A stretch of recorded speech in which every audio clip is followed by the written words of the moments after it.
Hello, everyone. I welcome you again to yet another Gyan Pravah podcast series, a brainchild of none other than our president, Dr. Sunita Tandulwadkar, ma'am.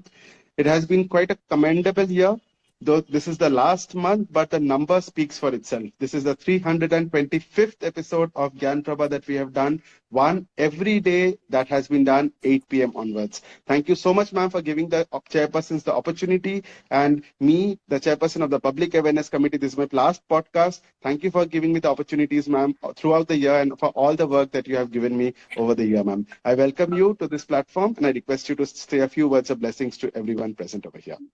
Thank you. Thank you, Priyanku.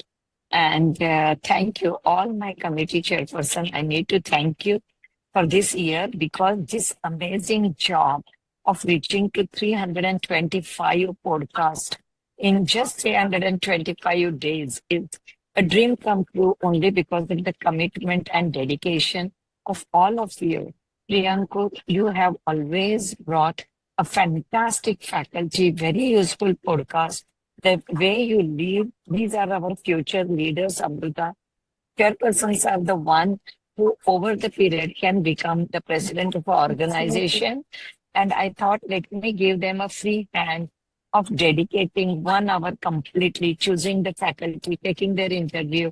And I just joined for 2 minutes wherever I am, just to show the respect to the faculty that they are giving their time to Fogsi, the biggest platform of the country. And the podcast I always enjoy from the viewers link, and you and Priyanku will be in the straight line. So Priyanku, thank you so much for having wonderful faculty. And I'm sure this podcast will be of a great value to everyone. Thank you. Thank you. Thank you so Thank much, you, ma'am, ma'am. once again. Thank Yes, you, ma'am. And ma'am, it's always a pleasure to have you on the podcast platform, to see you and to listen from you. We know how busy your schedule is, but you make it a point to join us every time around, ma'am. Thank you so much for your blessings. Thanks for joining once again. I think we need to thank the era of Bluetooth. Even if I'm in the flight, I'm able to talk to all of you without any disturbance around me. So it's a wonderful journey. Thank you. Absolutely, ma'am. So be it on Thank you, ma'am. flight, be it in the land, wherever you are, ma'am, you are there with us, and that gives us a lot of encouragement. Thank you once again, Thank ma'am. you. Thank you. Thank you so much. Thank you. Thank you so much, ma'am. Thank you. Thank you. So now we have with us Dr. Amrita Sathe, ma'am. So it's a pleasure to welcome you, ma'am, to this platform. Ma'am has done her MD Pediatric. She is a member of the Royal College and also has done her PDCC in Pediatric Endocrinology. Her current designation, of course, she is a pediatric endocrinologist at a number of hospitals currently attached to Solapur, and she has done a lot of work in the pediatric age group, but also associated with gynecology, like in adolescent PCOS, precocious puberty, primary amenorrhea, etc. So it's indeed a pleasure to welcome you, ma'am, and I'm sure this session today is going to be a learning session for many of us who, there are things that we think we will be doing well, but sometimes there are things that, is something that we see day in and day out, but things that, miss our eyes, or something that we do not, Yes. capture at the first moment, because Right. this neonatal hypothyroidism is something that has been there for a long time, but this is something that, we treat, but sometimes we do miss as well. And this Yes. can cause some complications. Thank you so much, ma'am, once again for joining us. Thank you so much for having me here. And the biggest dream that our Pediatric Endocrinology Association, ISPE, the Indian Society of Pediatric and Adolescent Endocrinology, has is to collaborate with the All India institutes and departments, the organizations for gynecology like Fogsi, so that we can work together for the congenital hypothyroidism. It's a dream. If we dream it together, we will be able to achieve it, that no baby should be missed at birth. Every newborn should get its right of having a fair share in life and an equal start. And absolutely, we can put an end to the intellectual disabilities that is being caused with congenital hypothyroidism, but we cannot do it alone. We need your help in that. Of course, ma'am, it is a collaboration, and that's where we have stood through always in Foxy, and this year with Sunita ma'am especially. She has always looked forward to collaborations. She has looked forward to getting all organizations together so that the ultimate result of a safe mother and safe baby is something that we ultimately are looking at. Absolutely. Yes. Sure, ma'am. Thank you so much once again. So today the theme is prevention strategies of neonatal hypothyroidism, what every gynecologist should know. And we'll be Yes. hearing from none other than Dr. Amruta, who is a pediatric endocrinologist. Thank you, ma'am, once again. So to start off with, I would like to ask you, ma'am, why is neonatal hypothyroidism such a critical public health problem in India currently in this, present scenario? Right. So that's the burning question. It's an excellent question. The thing is that the most common cause of absolutely 100% preventable mental retardation in newborns is congenital hypothyroidism.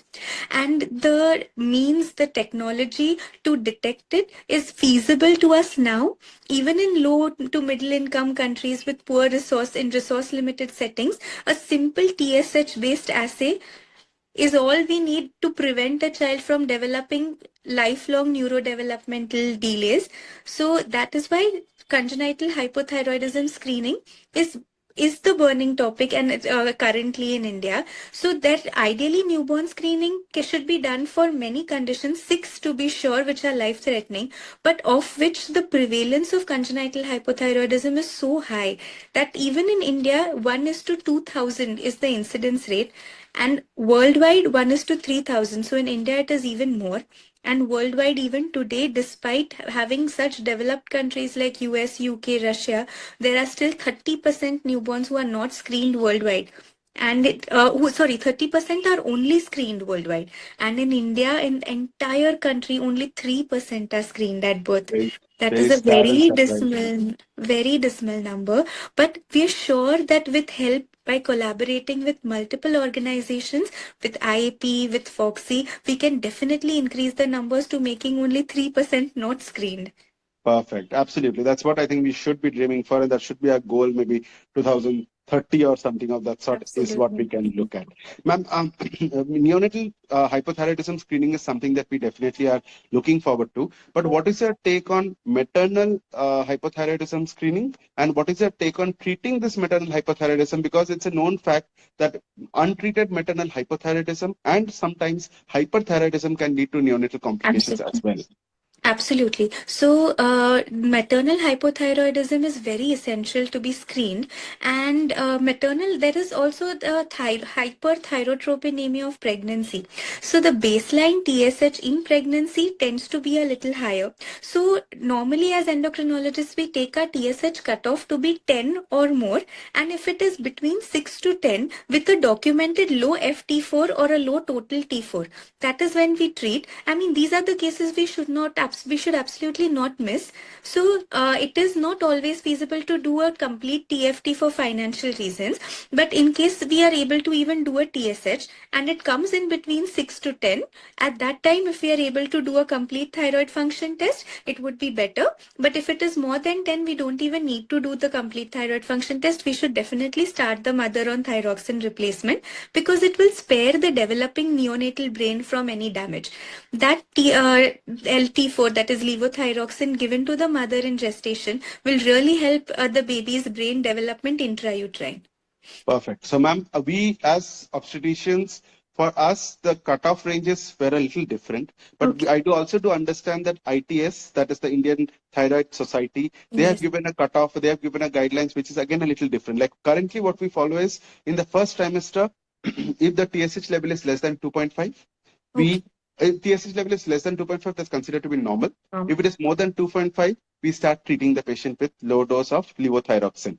Okay. In the second and third trimester, if the TSH level is more than 3, we treat them as hypothyroid and start treatment. Should we change our levels is something that I want to ask you. So beyond this is second trimester onwards that the thyrotropinemia actually presents. So because the HCG has the Yes. alpha part of the HCG is Subunit. similar to the part subunit of the TSH. So that Yes. is why it gets detected in the assays more, as a higher TSH. So it is Yes. always safer to keep a higher cutoff, but irrespective of that, the problem sometimes that can happen in keeping a lower cutoff is for the neonatal age group. Once the baby is so used to having the maternal LT4 in the blood, because the mother's blood will pass on to the baby, it sort of gives a laid back effect to the thyroid gland of the the baby, which can present as a transient hypothyroidism in the child. Not necessary that it will cause any permanent damage. On the contrary, it will save the baby. It will have a brain sparing effect on the baby. But probably if we do an immediate test for neonatal hypothyroidism in the baby, we may get a higher TSH at that time, which will settle during the course of first year of life. So if we keep a higher cutoff of TSH in the pregnancy, we may be able to only catch the ladies who actually need that levothyroxine supplementation. Perfect, ma'am. Ma'am, of course, so initially, of course, the first thing, most important, like when I was doing my training from CMC Vellore, it was a mandate for us that every neonate who is born have to have a hemoglobin and a TSH done on day one, like post-delivery. So that is a mandate that... Yes, CMC Vellore is the most reputed institute in pediatric endocrinology for the program biggest second pilot project in congenital hypothyroidism, where in 1982, BJ Vadia, Dr. Meena Desai started her project, and immediately after that, CMC Vellore, and it is the longest running project. So it is hats off to the CMC model, and we are trying to incorporate it all over India, that no baby should go without a TSH. Absolutely. So that's when we started off with, and we used to always, even now in my setup here, it's a mandate, because all that we learn in those days is something that we continue following, and it's a mandate here for all the for all of that comes. So if we routinely do no baby goes home without they don't go home without the vaccine. They do not go home without knowing the hemoglobin, TSH, and the blood group. So that is a mandate that we do normally for all babies here, ma'am. Wonderful. So in case, suppose, ma'am, the baby is born, and suppose for whatever reason the TSH was not done, what would be your early markers or the clinical signs that will probably, the baby should, the neonatologist should at least pick up, so that after that they should do the TSH levels? So unfortunately, congenital hypothyroidism most commonly is asymptomatic. So if we have 100 children with congenital hypothyroidism who for any reason were unfortunately missed at newborn screening, of these probably only 10 will actually come back to us with some symptoms. The rest 90 will be missed till they develop neurodevelopmental delays, mental retardation. The early symptoms or subtle signs which we may get to see in the 10% of those children will be hyperbilirubinemia, long-lasting neonatal jaundice beyond 10 days of life, or a wider open fontanelle. Incidentally, if we for any reason are doing the X-ray of the femur, then the lower end of the femur and upper end of tibia, the epiphysis may not be developed. But those are very rare cases where we'll actually do a knee X-ray in a newborn for some reason. Most commonly constipation and hyperbilirubinemia. But constipation is also sometimes taken as a normal finding in a neonate. So that again is a very subtle change. Or umbilical hernia and a wide open mouth with a large protruding tongue. But these are not always found. Most commonly, the baby looks like any other baby. And that's why it ends up getting missed. Perfect. So I think as you said, ma'am, hyperbilirubinemia is something that in case, so it's a routine mandate that we should make that TSH should be screened for all. But in case still for whatever reason we are not doing it, if the baby lands up to be hyperbilirubinemic, when you're doing a LFT for them, when you're checking the bilirubin, please do a TSH at least. I think that's what is a mandate that you want to, spread over. Absolutely. Perfect, ma'am. Ma'am, a little bit if I can talk about the mother, antenatal thyroid screening is important that we have already talked about. We all know that antenatal thyroid screening can cause miscarriage, preeclampsia, preterm birth, but we also know that it can cause low IQ in the offspring.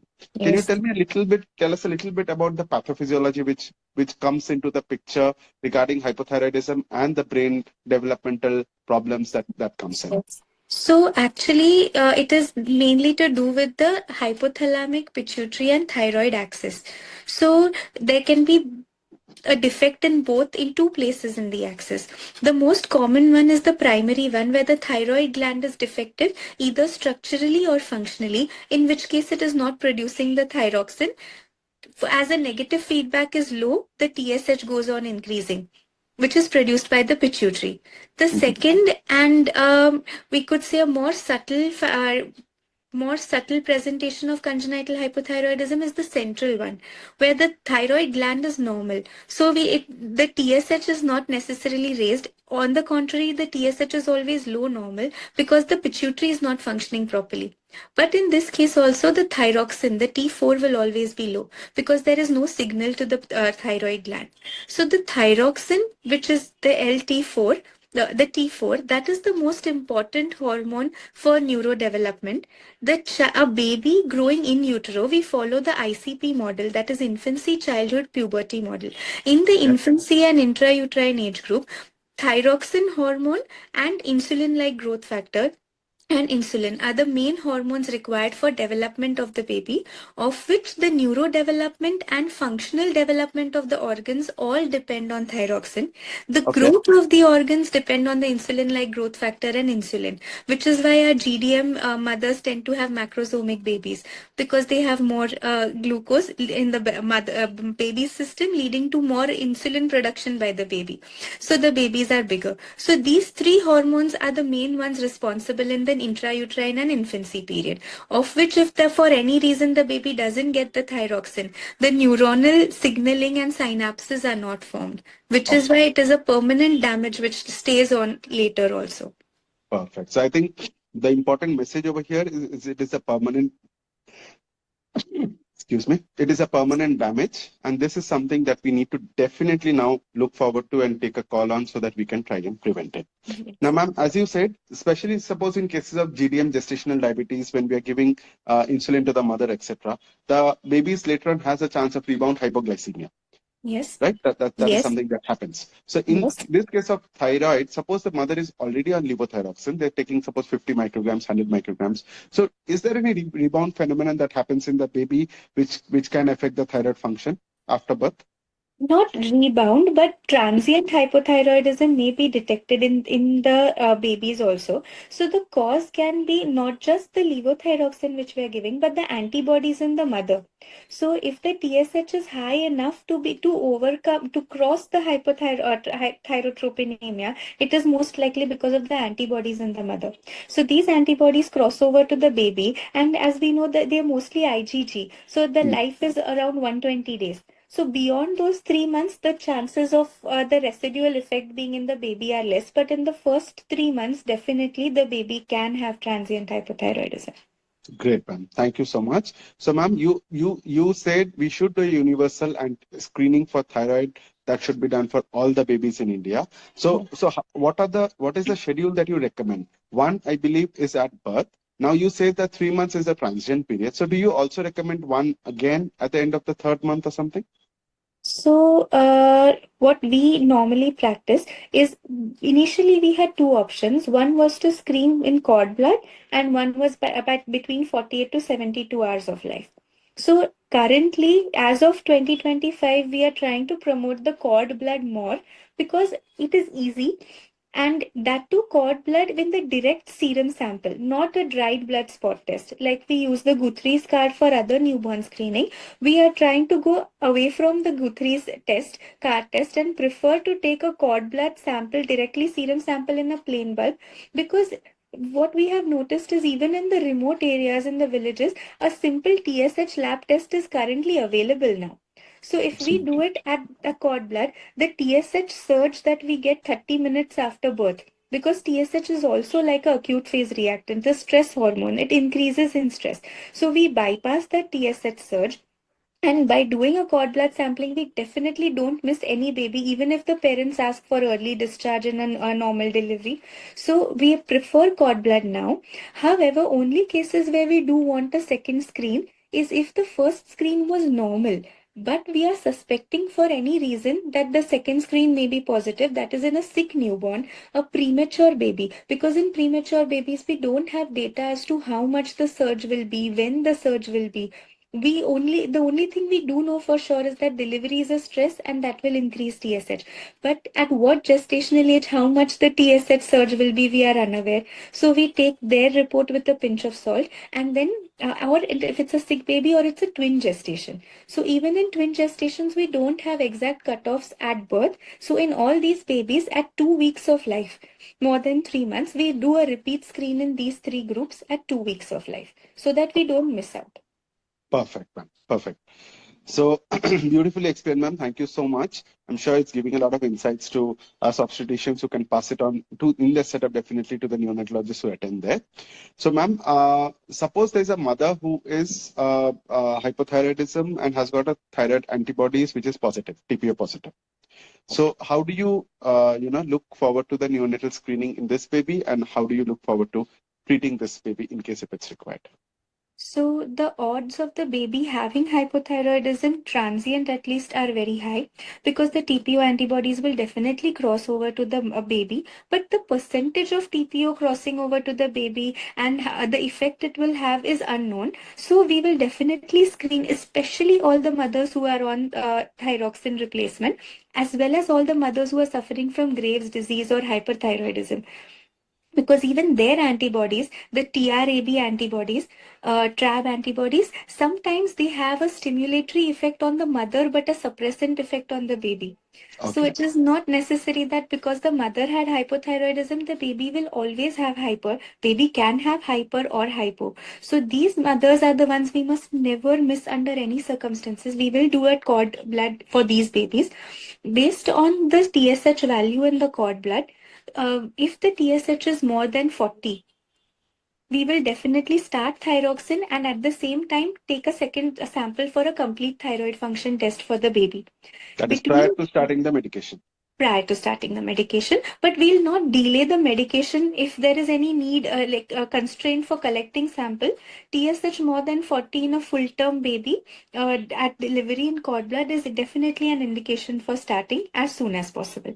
If it is between 20 and 40, we will have to in case we are discharging the baby, we call them back at 72 hours of life to repeat a thyroid function test. Or in TSH more than 40, we will not discharge the baby till the baby turns 3 days.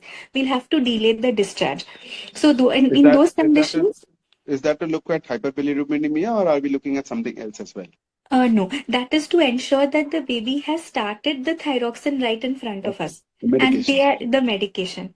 So between 20 to 40 TSH, we will repeat the test at 48 to 72 hours of life, and that time we will do a complete thyroid function test, in which case we will look for the T4, either FT4 or total T4. That is with the medication or without it, ma'am? Without the medication. Okay. Okay. Yes. Okay. So without the medication, if the FT4 is low and the TSH is between 20 and 40, we will start the medication right away. If the FT4 is normal, but the TSH is between 20 to 40, in that case also we will start. No, we will start.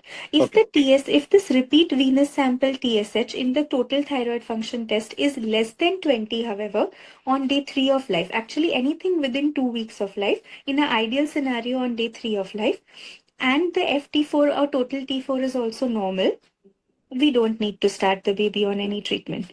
We can attribute it to some surge or some antibody problems that have caused the transient TSH rise in the cord blood.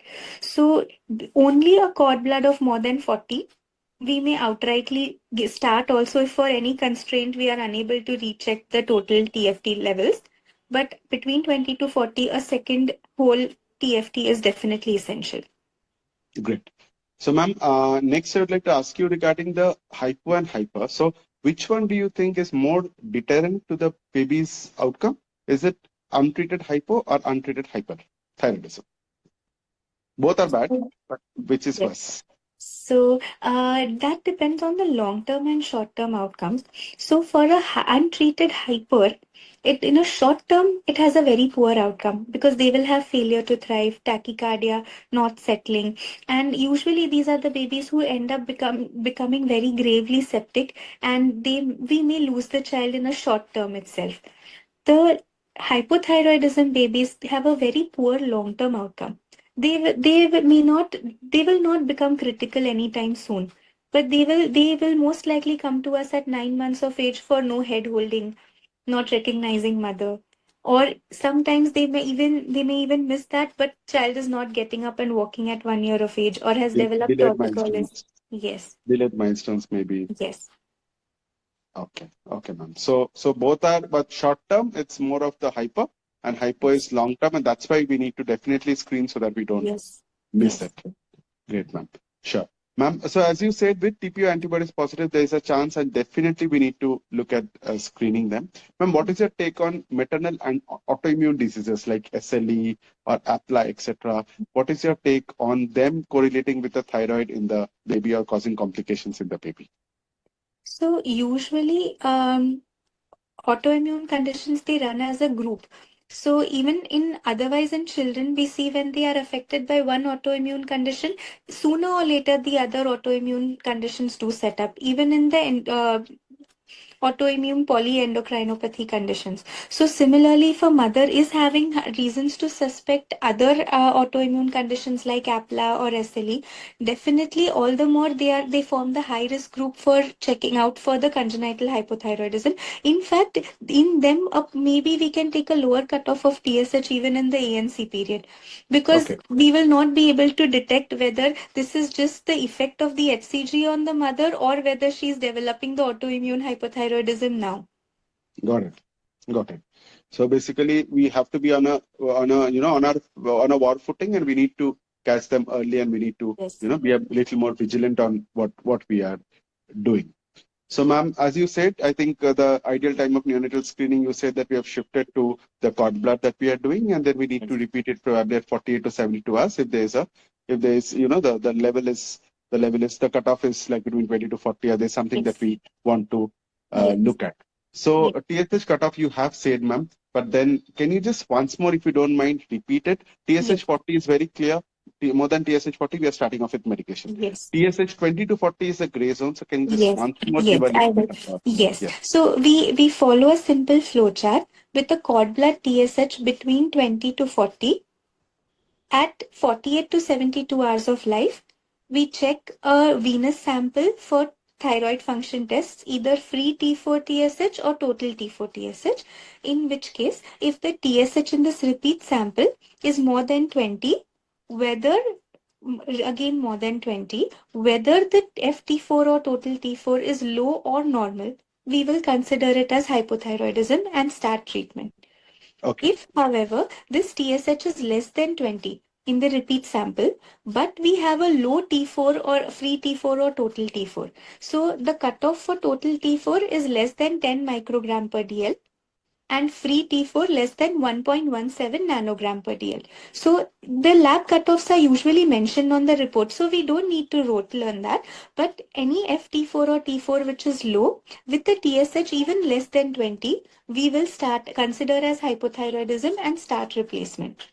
Okay. However, if the TSH is less than 20 and the total T4 or free T4 is normal, in this case, we don't need to act further. Only we can consider this to be a normal baby and discharge the baby. Only glitch here is if there is any reason to suspect this to be a sick newborn, a preterm newborn, or a twin or triplet gestation. This much is not enough for us. At 2 weeks of age, we will repeat a TFT. Perfect. We may So miss out in these babies.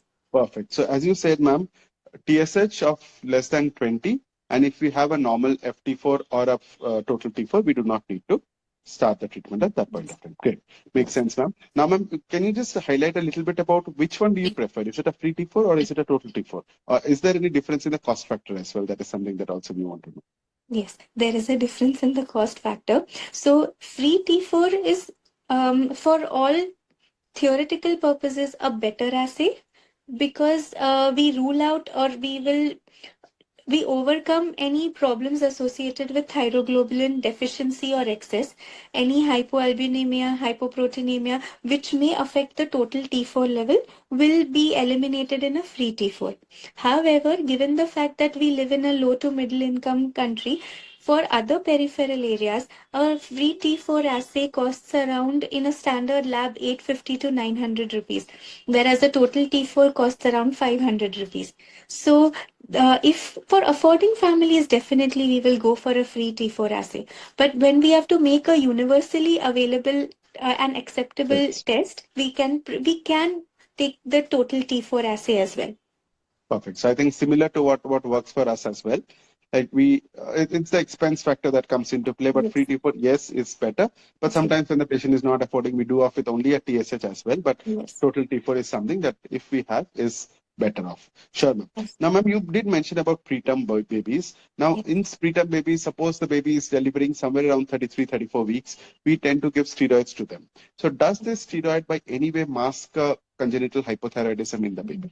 No, it doesn't. It won't. It won't. So in No. spite of the steroid, we will be still looking at a cord blood Because sample. And if the it's preterm, then 2 weeks later, we'll be repeating it once more, yes, as you said. irrespective of the steroid, there are other factors also which can mask the congenital hypothyroidism in that preterm baby. So the steroid is the life-saving thing that we don't need to even consider it having any reaction with the thyroid functions. It is just that whether they are normal or not, we will repeat them at 2 weeks. Yes. So whatever it is, we'll repeat in preterms at Yes. 2 weeks or in multiple Yes. gestation, twins or triplets at around 2 weeks. Yes. Perfect, ma'am. Perfect. Now, ma'am, next question. Of course, you did tell us about the responsibilities that we have, but in brief, again, about the counseling important points and what else do you want us obstetricians, the responsibility for ensuring neonatal screening, proper neonatal screening? How do you want to address all of us, or what do you want to tell us? What should we do better to help you guys do things like, prevent Yes. neonatal hypothyroidisms? So, what we honestly feel is that the kind of rapport and trust that the parents have on the obstetrician, I don't think they can have on anybody else, no other group of doctors. So, if an obstetrician goes out of his way or her way to tell the mother that this one test, even if it is 550 or even 900 rupees, is essential for the well-being of your baby. The odds of the parents listening to the obstetrician is given the current need for IVF that we are having, unfortunate need. So where their entire devotion, trust, everything is on the obstetrician, that one extra test will definitely be accepted, no questions asked. Whereas by the time they reach to the on the doorstep of a pediatrician, we may have missed the bus. So if at the delivery, maybe peri-delivery only, when the mother is coming, when they bring the mother in labor, if we can advise the mother as well as the family that at birth we will be taking cord blood for this one test, which definitely will help in the well-being and the developmental outcome of your baby. The parents will not even say no, they'll not even ask why. They'll outrightly say yes.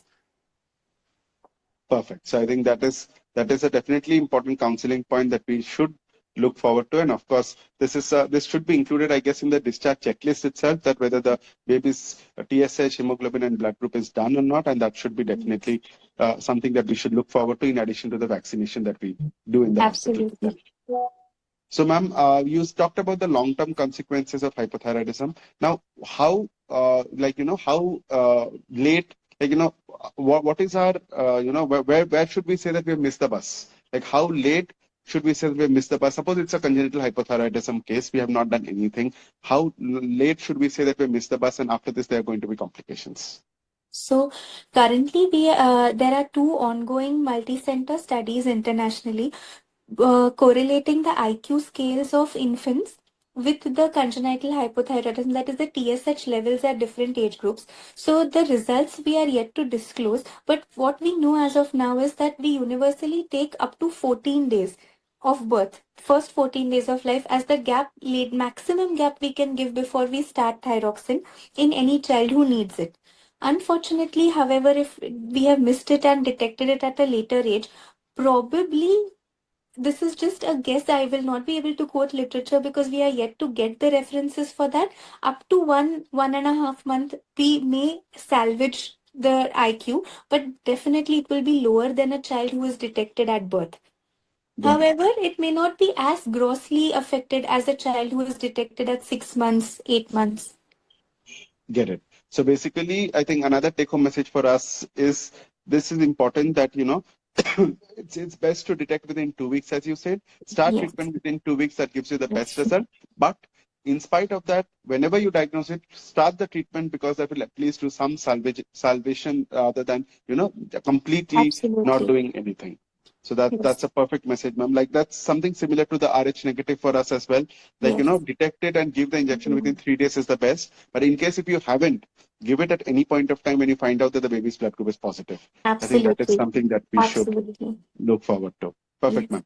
Ma'am, you have already beautifully highlighted about the dosage of standard treatment for neonatal hypothyroidism, when to start, how much to start. Now, a little bit, if you could just highlight about the dosage and how Yes. much should we start it. Like you said, Oh, more than 40, right. whatever it is, like how much should we start based on the weight or what it is, Yes. if you can just tell us a little Yes. bit. So we take a universal dose criteria of 10 to 15 microgram per kg per day, where if the TSH is 40 or more, then definitely we prefer the 15 microgram per kg per day dose.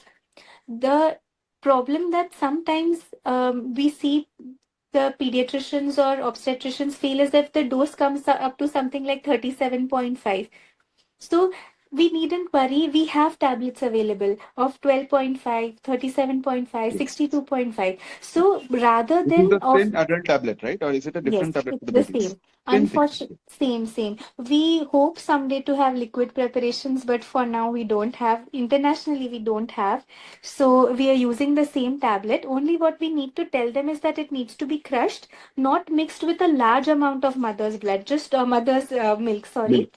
Milk, yes, sorry. 2 to 3 teaspoons of EBM, expressed breast milk, and the crushed tablet. With a spoon, it should be administered to the baby. In case the baby spits it out, we just push it back in. In case the baby vomits immediately after the dose, we will have to repeat the dose.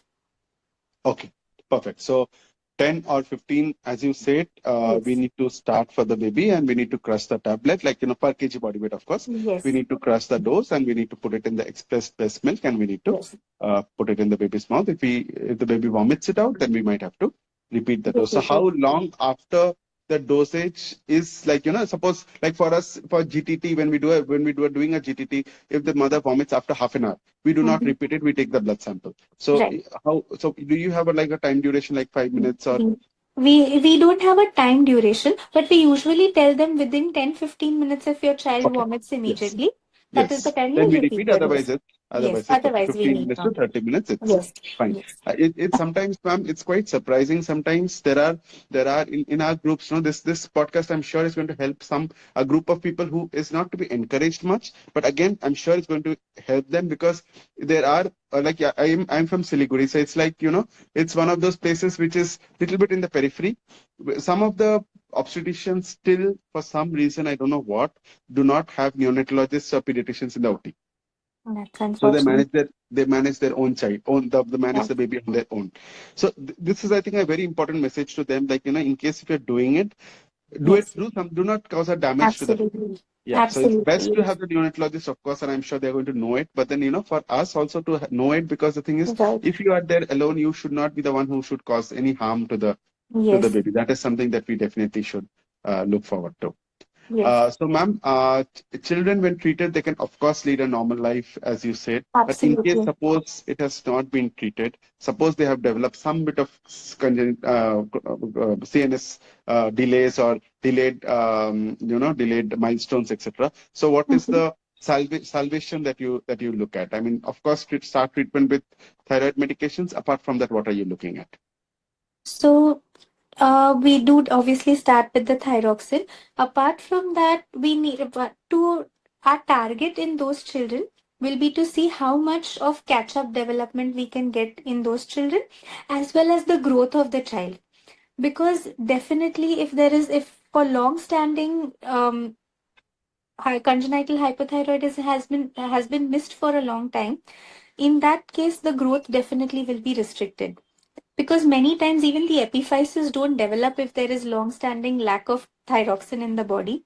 So our response will be to see how the child is catching up in growth as well as in milestones. Many times they have a hearing defect associated. Most of the times it is syndromic, like Pendred syndrome, because the same gene is responsible for development of the inner ear, middle ear, as well as the thyroid. But even in other cases, because of long-standing hypothyroidism, it is associated with hearing loss as well. So keeping these targets in mind, we monitor the children every 3 monthly to see whether our treatment is responding. It will respond in most of the cases, except that the IQ will not catch up to that of his siblings or to that of what the child would have had if the treatment would have been started sooner. Perfect, ma'am. Thank you so much for that clarity. Ma'am, neonatal hypothyroidism, is it always permanent? Always it's better to catch it early, as you said. But then is it the IQ is permanent? Is say low, catching up of the IQ might not be that good. But is it always permanent, or there's something that can be done later on in life in case if things have been missed out? Yeah, so as we know, the neurodevelopment or brain development will occur only up to 2 years of life, and whatever residual is there in the last third year of life. Beyond which is also the reason why the head circumference doesn't grow beyond that. However, the congenital hypothyroidism may be transient. That is, not every child who started on thyroxine at birth will be continued lifelong on thyroxine. But the problem essentially is that if we stop the thyroxine in the first 3 years to check whether the need for thyroxine has remitted or is still present, we may end up wasting some crucial days of neurodevelopment in the first 3 years. So to salvage the baby, what we do is after 3 years of age, we stop thyroxine and see, especially in those babies in whom the ultrasound neck shows a normal thyroid gland. There is no structural defect. The size is adequate and appropriate for age. Most commonly, it is a thyroid agenesis or a dysgenesis which causes congenital hypothyroidism. Agenesis can be quickly picked up on ultrasound. Dysgenesis, however, is a little difficult because how small it should be considered to be called hypoplastic. That depends on it has a manual difference between the one who's doing the ultrasound. Okay. So if it's a person who's trained in doing neonatal and infant thyroid scans, he will be able to detect better whether it is a hypoplastic gland or not. So to overcome these difficulties, we safely can continue the thyroxine till 3 years of age and then give a gap of 2 to 3 months and see if the TSH is increasing further. If it is not, we can continue to keep the child off thyroxine till we see any growth faltering in the child, but most likely we may not. Get it. Sure. Perfect, ma'am. So thank you so much for so beautifully highlighting all the points, ma'am. It's been of immense pleasure to today talk to you. I'm sure it has been a lot of learning points to everyone who have attended this session. But before we end, we will definitely want to ask you, what would be your take-home message to everyone present over here in the perspective of, preventing or bettering the baby's outcome per se? So my main take-home message would be that neonatal hypothyroidism is 100% preventable. The cause for the baby to develop low thyroxine may or may not be preventable, but the effect of that low thyroxine is 100% preventable. A simple cord blood sample, even if the delivery is an emergency delivery, a planned section, a normal delivery, cord blood collection is easy. So every newborn should mandatorily be screened for congenital hypothyroidism with parental counseling. And because the gynecologists are the gatekeepers of a child's future, thanks to the gynecologists and obstetricians, we get a healthy newborn. So if with just one more effort, we can get a neurodevelopmentally healthy newborn as well. Every child's right of a fair share of intelligence in life is important, and they should get there. Absolutely, ma'am. So thank you so much once again. And of course, we do discuss a lot of things, but coming from you will mean a lot to all of us. So you did tell us what we need to do about the screening, about the cord blood, etc. But what would be your final message to the gynecologist, which you would like to put forward in perspective to antenatal screening of hypothyroidism as well as for the baby screening? 2 points for antenatal and 1 point for the baby's screening. So in antenatal hypothyroidism, we must screen every lady which we are screening for hypothyroidism, and beyond the second trimester of life, keep a higher cutoff for TSH, if possible, given the star marking the autoimmune ladies who have autoimmune conditions, in which case we can keep a lower cutoff. But for the congenital, for the newborns, cord blood screening for a plain bulb sample of TSH from the placental end of the cord after clamping for the baby, for every baby, with a TSH cutoff of more than 20. That is important. Great. Ma'am, just last question, because nowadays we have all started following the mandate of a delayed cord clamping. We do wait as long as probably the pulsations, the cord pulsations disappear, and after that we clamp. So is that last sample that comes after the pulsation have stopped, we have clamped, we have cut the cord, handed over the baby, then is releasing the clamp and taking that blood good enough? So after we have clamped the cord and cut the cord, or if you have just clamped it, 2 clamps on both sides, before cutting from the baby's side of the clamp, we can, like, after cutting the baby's side clamp, we can open it and collect the sample. Perfect. So that is a very important message again, because that is something that last time there was a patient who was Rh negative, and we wanted to take a sample for them. So this was something that I was not when we started off with this delayed cord clamping 6 months back. This was something that we were not getting a proper sample that was coming. Like, 1 vial is okay, 2 ml, 3 ml used to come, but after that there was nothing that was coming. So I think this is a very important message that ma'am has said, that we can unclamp the baby side, take a bit of a sample from that, and then hand over the baby to the pediatrician. The placental side. The placental side. Not the baby side. We take it. So basically we clamp, we hand over the baby, and from the placental side we unclamp and we take it. Yes. So in case, ma'am, there is a little bit more amount of blood that is required, and in case if we don't get it, so is it a possibility that we take it from the umbilical vein of the baby as well? So 2 ml is more than sufficient. We have small aliquot bottles in the lab. Yes, just for that TSH. Is good. Yes, so we can use the small bottles over there. Yes. Perfect, ma'am. So thank you so much once again, Dr. Amruta. It was a pleasure talking to you. I'm sure all of us have learned a lot, and we will definitely try and follow this. And I seriously hope that we increase the neonatal hypothyroid screening across the country in the next few years. Thank you so much, sir. The pleasure is all mine. Thank you so much. Thank you so much, ma'am. Have a good evening. And I hope it was a happy learning for everyone present over here. And I'm sure we all are going to follow what Dr. Amruta has told us. And we're going to try and better the neonatal outcomes subsequently. Thank you once again. Thank you so much, ma'am. Thank you. Thank you so much.